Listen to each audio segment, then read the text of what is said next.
Hello, welcome to my channel. I'm Tiffany, a retired librarian turned homeschool mom. And in this video, we're going to continue with the Song of the Lioness. And this is The Woman Who Rides Like a Man. So this is book 3 in the Song of the Lioness Quartet. So in this book now, Elena's left. She has her knighthood. She's an adult. She's about 18, 19 years old at this point. So she decides she rides south. And her and Coram run into bandits and are attacked. And are nearly defeated, and they're kind of rescued by basically what amounts to be the Bedouin tribes of this fictional universe, which is, I'm going to mispronounce here, the Bizarre, or the Bazar.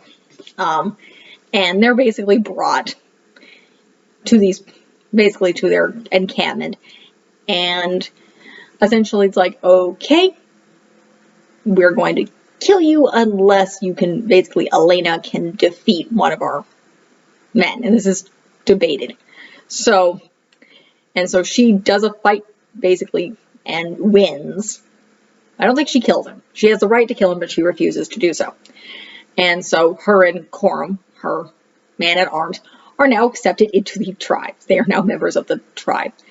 And 3 young shamans, which eventually become what they are.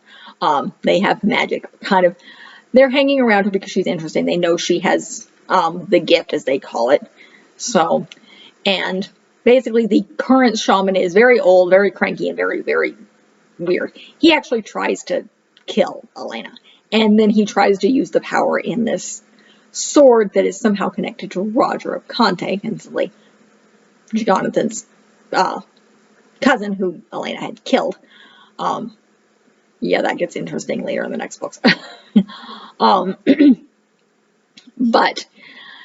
he essentially kills himself. And then there are 2 female, 1 male. So she now becomes the shaman of the tribe until she can train these 3 youngsters. Well, the male of the group gets very, very arrogant and essentially tries to use the sword that has this power and this pommel to it, and it's magic, and essentially he draws too much power, and he ends up killing himself. Now the shaman, what he had done, he tries to essentially draw this specific talisman and specifically a magical gate that would essentially destroy them all. Now by this time, the Voice of Tribes has arrived. So the Voice of Tribes is essentially, he's almost the leader of all the Bizarre, and they commune with him. They have a mental link to him, and he's old. Elena had met him back when she was a page, and was with Jonathan back when they dealt with the Black City in the previous book, or in the first book. So she knows who he is. He's dying, as it turns out, and he has to transfer his powers and his knowledge to Jonathan. Yeah, the crown prince is to become the next voice of the tribes in order to make peace, essentially. So in order to bring all the tribes united and have them stop fighting the Tortal army. So Jonathan, basically she sends Coram to go get Jonathan. Jonathan comes with Sir Miles. So Miles comes with him, because again, he has to have some sort of escort. He's the heir to the throne. And he's a little arrogant. He proposes to Elena, and she says, give me time.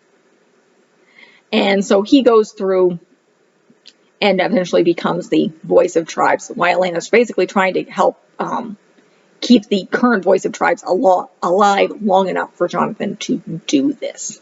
And yes, Jonathan survives even the ordeal to do this. Problem is, he's still pretty bloody damn arrogant, and he assumes Elena's going to marry him. And so he has her things packed up and she yells at him, essentially. They still sleep together a little bit in this, but she yells at him. It's like, how dare you? I didn't give you my answer. And yeah, she tells him off, and they fight, and he insults her, and he rides off. Now, also during this little time, this is when Miles makes her his heir, basically. He doesn't have any children of his own. I don't think he's ever married. And so she is like a daughter, or sometimes like a son to him. So they go through the ceremony with the tribes to basically, she becomes his heir. So she's going to inherit his lands. So, and I do believe at some point in time, in later books, she actually gives up Trebond because she doesn't want it. So she doesn't want her old home. I don't even remember what the heck happens to it. She gives it back to the king. So, so that happens. Now, after her and Jonathan fight, she and the two young girls that she had trained pass the ordeal of becoming shamans. They learn from other shamans, and basically a school starts right where they're at.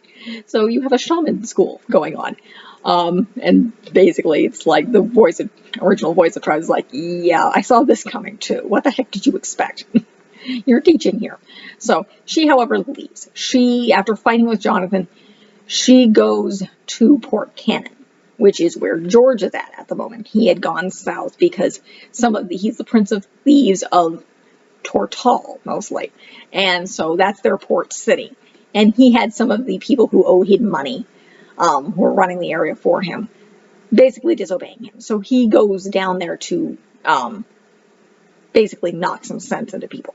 So she goes there and admits to having a fight with Jonathan. And yes, she sleeps with George in this. Again, it's pretty much just implied that they go to bed. They go to his bedroom together, and that's the gist of it. So again, Tamora Pierce is very, very subtle in this. It's very much implied. There's no details. So she sleeps with George in this. And she sleeps with Jonathan in this, in the earlier beginning. But then George has to be called back to chorus. Elena does not obviously want to go.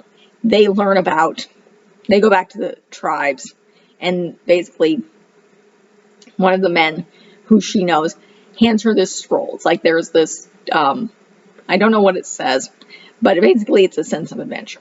So it's go get this translated, and see what it says. And that's going to be the gist of the next book. So that's really it. So it was a very interesting book. You see Elena's relationships evolve, how she breaks it off with Jonathan, how he's off flirting with some other women. And you do hear a little bit about how Delia and this other I think she's a princess of the Copper Isles, who's just a tad bit crazy. And they're starting to plot things, and a lot of that shows up in the next book, what they're up to. And her brother is doing some very big magics. And at one point in time, he pisses off a lot of people with a gift, because he's doing some freaky things. You don't quite know what the heck he's doing until the next book. But yeah, I will spoiler here. She doesn't find this out until the last book, near the end of the next book. He brings Roger back to life. So yeah, he basically brings her enemy back to life, and that causes problems. But that's the end of the next book. So that's this book. But he does it in this book, but you don't find out until later. But again, very, very interesting book, very much involving her character and her relationships.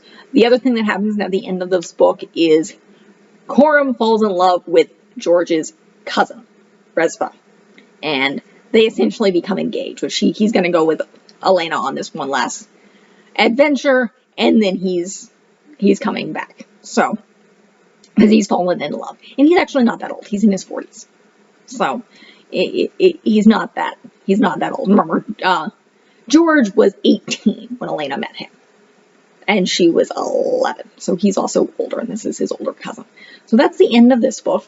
If you like what you see, again, be sure to like and subscribe. I'm doing the rest of her series. Obviously, I'm following it with the Lioness Quartet. I've already done all 8 books, as well as the Will of the Empress in the Circle of Magic. So I've done the Circle of Magic, the Circle Opens, and then the Circle Reforged, essentially, is what the Will of the Empress is. So I've covered those already. I've done a variety of other series. I do a lot of standalone books besides children's chapter books. I do picture books. I've done some board books on here. Earlier on the beginning of the channel, I do quite a few films. Obviously not anything in theaters. These are DVDs that are available. Some of them are family, some of them are educational, some of them are just fun. So it depends. So I have quite a bit of stuff there. I have some travel stuff here. We'll get some more education stuff coming. At the time of the shooting, my daughter is 2.5, and by the time you guys see this, she'll be 3.5. So we'll be getting more of the secular homeschooling stuff. If we do anything specific, I will review it here. But that is it. So again, like and subscribe.